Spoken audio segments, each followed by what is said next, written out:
How did the universe come to be? Why does it look the way it does? How did galaxies form? Planets and solar systems. Life. To find the answers, a series of missions has transported a battery of high-tech instruments above Earth's atmosphere.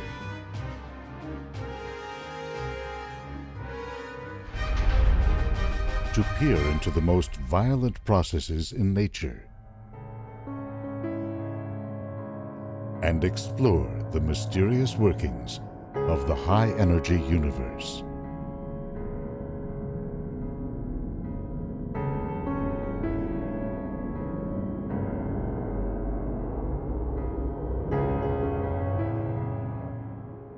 Decades ago, high-energy astronomy was motivated by a number of basic questions. Do supermassive black holes really exist? What are quasi-stellar objects, or quasars? Are they solitary objects in the vast darkness? Or are they part of larger structures?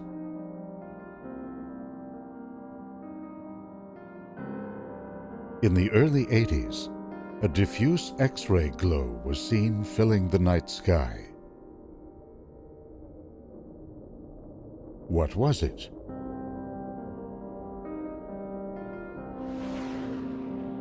Bursts of ultra-high-energy gamma radiation appeared almost once a day, lasting seconds, or as long as a day. Are these events nearby, even within our solar system? Or are they extremely distant and highly energetic?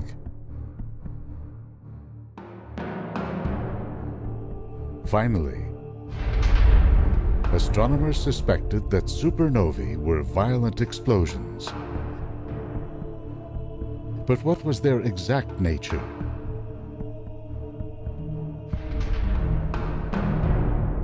We now know that they are the final moments in the lives of large stars, and that they are the source of elements that make up our bodies: calcium, iron, carbon, and so on. Because high-energy light does not penetrate our atmosphere, scientists launched a fleet of space observatories designed to capture wavelength bands from gamma ray to infrared. These wavelengths tell us the temperature of matter in an object. Gamma rays and X-rays, tens to hundreds of millions of degrees. Ultraviolet, hundreds of thousands. Visible light, tens of thousands.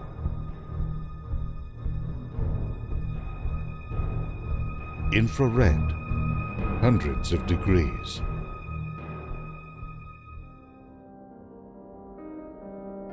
Here is a Hubble Space Telescope image of Cassiopeia A.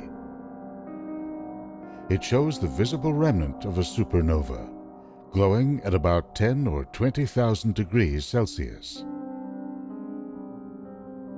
Here is an image from the Chandra X-ray Observatory, showing gas heated to tens of millions of degrees.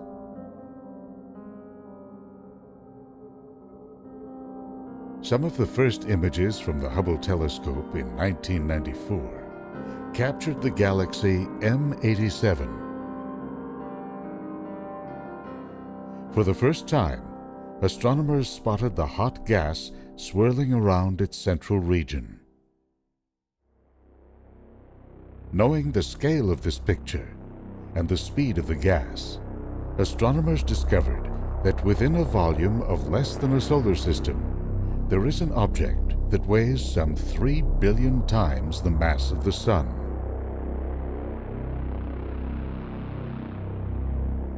Nothing that dense can be anything but a black hole.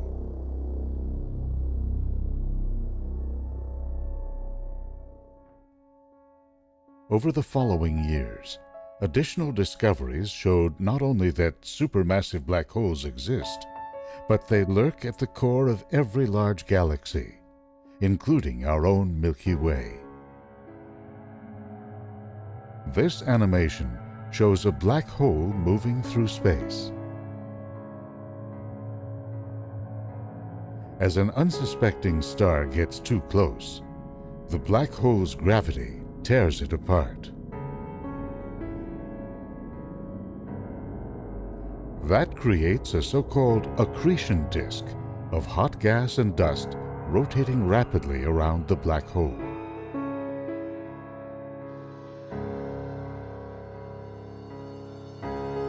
Within the disk, charged particles spin off magnetic fields.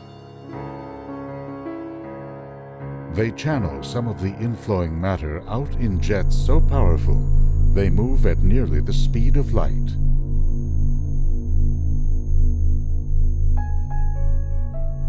The closer you get to a black hole, the higher the temperatures, 10 million or more degrees.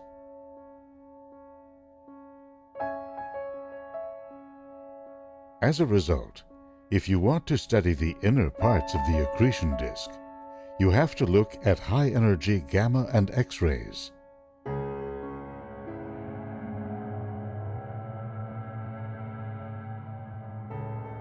This inner region can be hot and bright enough to shine across the depths of space, becoming a quasar.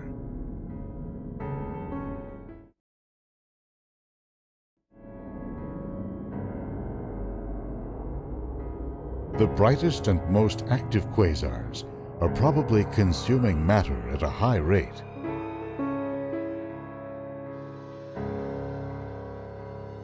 In this Hubble image, we see a radio jet coming out of the center of a galaxy. Zooming in, we see the accretion disk and a dark central region. Like Sauron in his Dark Tower, black holes are known for being terrifying, invisible sources of death and destruction. Black holes are such powerful gravitational monsters that they warp and twist the fabric of space-time. If you get up close, you'd see something like this. An accretion disk visible from both above and below. There is an inner ring caused by light that goes all the way around the black hole before escaping and eventually making it to us.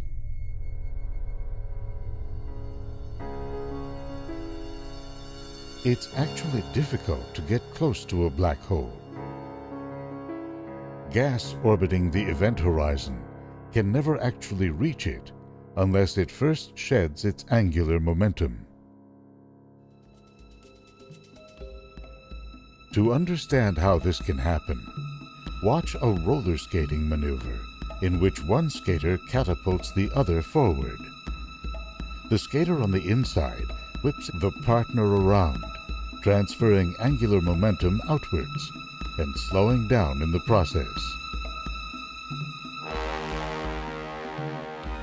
Around real black holes, it's magnetic fields that sap the angular momentum of the disk, allowing some gas to fall in while throwing the rest out into space. Like rubber bands, these magnetic fields can stretch until the point where they snap, releasing massive amounts of energy and heating the gas to millions or even billions of degrees.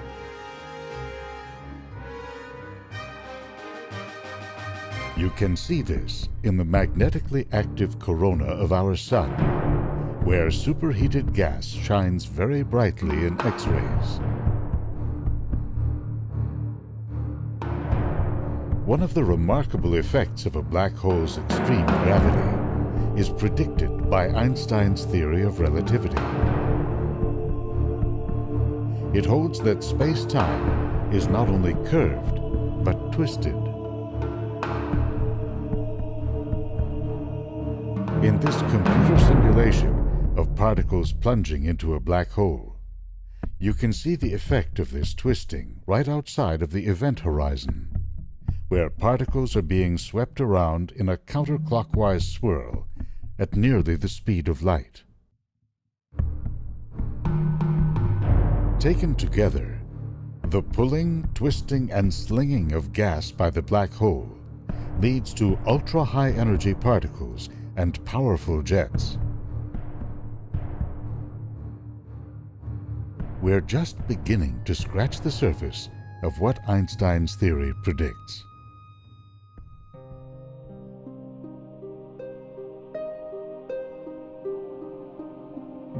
Today, the NuSTAR mission is the first telescope to look at the universe in high-energy or blue X-rays.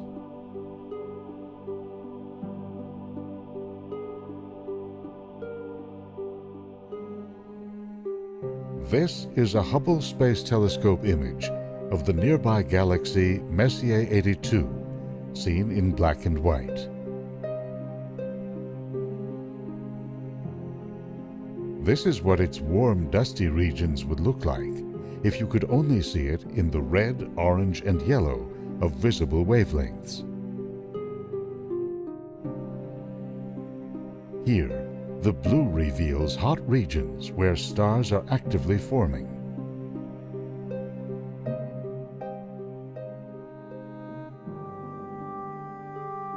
NuSTAR was able to make high-energy X-ray images of the region around the supermassive black hole in the heart of our Milky Way galaxy.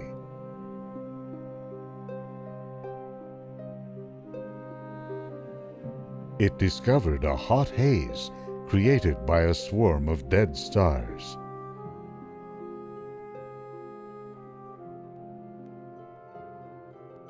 When our universe began, it was a soup of hot hydrogen and helium gas.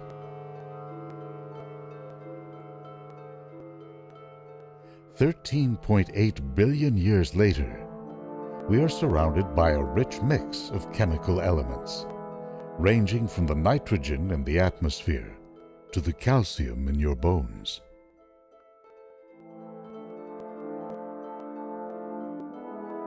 This movie follows the evolution of the universe as portrayed by theorists using supercomputers. Filaments of hydrogen and helium form, shaped by the gravity of dark matter. In these filaments, clouds of dust and gas condense and form stars. The massive ones burn hydrogen and helium, creating progressively heavier elements like carbon, nitrogen, oxygen, and eventually iron. When these stars run out of nuclear fuel, they can explode in dramatic supernovae. As the universe grew older, countless generations of supernovae spewed chemical elements into the cosmos, where they condensed into galaxies, stars, and planets.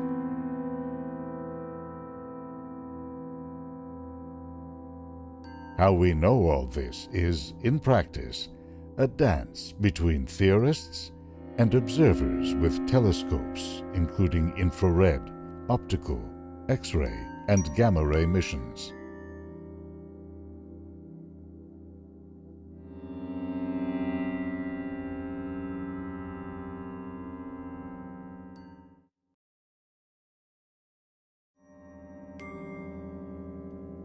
Huge computational power and theoretical resources have gone into understanding the life cycles of stars.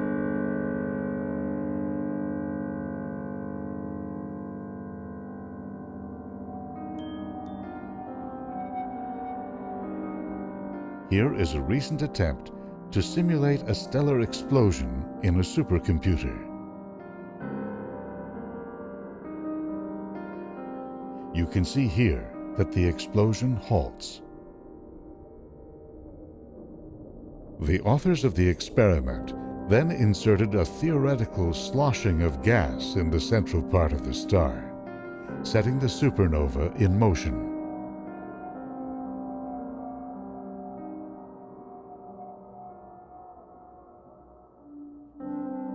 To find out whether this happens in nature, astronomers enlisted X-ray telescopes to take pictures of the remnants of supernova explosions.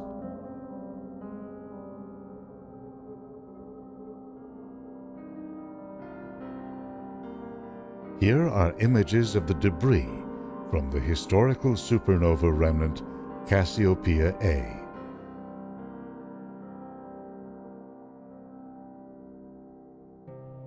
The red and the green images were taken by the Chandra X-ray Observatory, which sees the universe in red and yellow and green colors. NuSTAR has added the blue. This combination gives us a window into the heart of the explosion. These observations suggest that the shape of the explosion was bubbly, consistent with the sloshing mechanism predicted by theorists. Here's Cassiopeia A in all its panchromatic X-ray glory. High-energy telescopes in space are revealing violent events in whole new ways.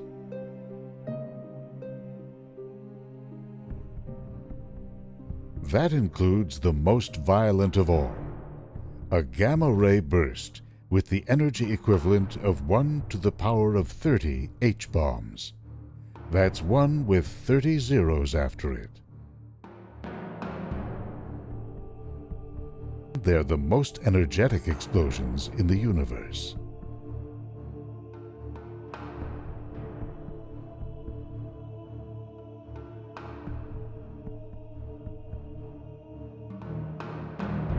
They occur about once per Earth day and in every part of the sky.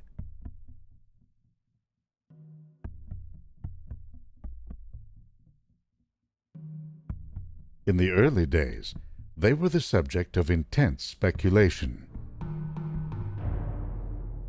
Aliens in outer space, alien wars. This was an actual newspaper article. In 1998, an Italian and Dutch satellite discovered that gamma-ray bursts actually originate far outside our own galaxy.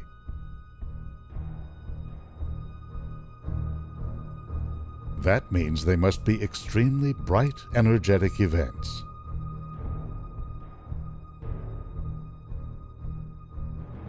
A pair of satellites, called Swift and Fermi, were launched to study them in detail and to push the frontiers of high-energy astrophysics.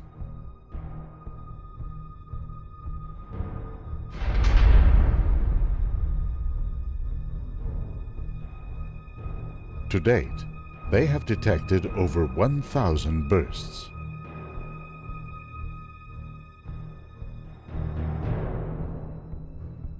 Every time the Swift or Fermi satellites detect a gamma-ray burst, scientists get a page that sends them running to their computers to view the data.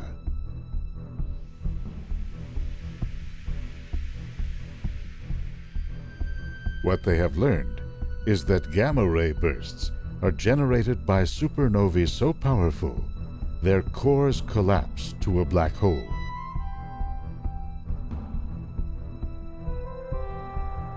A small fraction of the matter flowing into the black hole escapes in jets.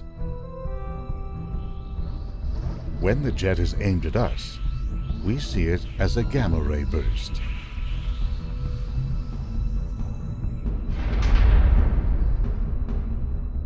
Gamma-ray bursts are so intense that they can destroy the atmospheres of nearby planets.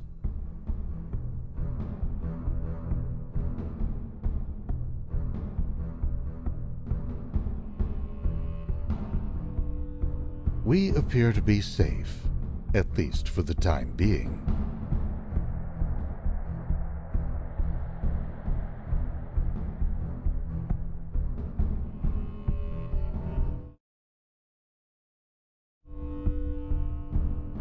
Imagine a dark and clear night. Overhead, the Milky Way spreads out across the starry sky. The beauty and grandeur of this portion of our own galaxy beckons us to ask our deepest questions.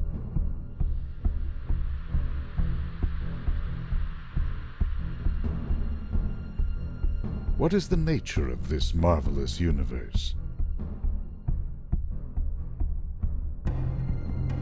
How large is it?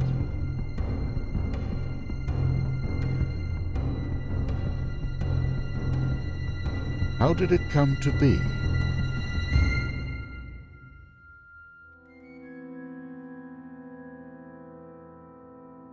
And are we alone in this vast cosmos?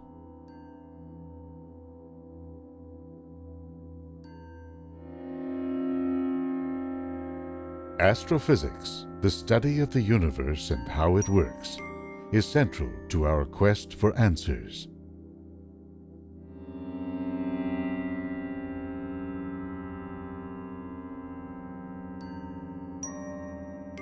We are beginning to find them, thanks to instruments sent up into space, beyond the limiting effects of our atmosphere.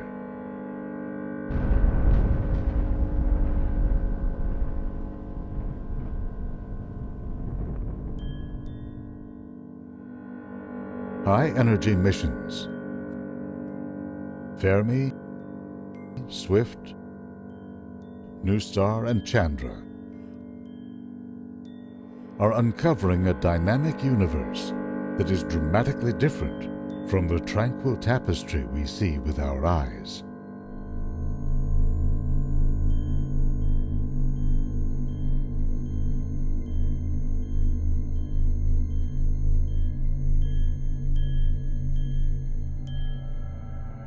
They show that the cold, dark reaches of space are punctuated by turbulent forces. Black holes, cosmic explosions, bursts of radiation.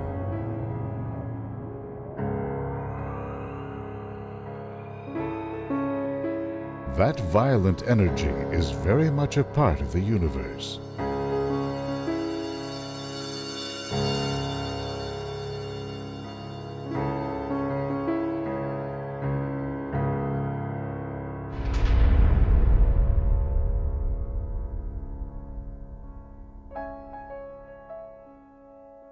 As we ask once again the great questions, we know that what we see is just the beginning of a story, written in the great rumblings of the cosmos.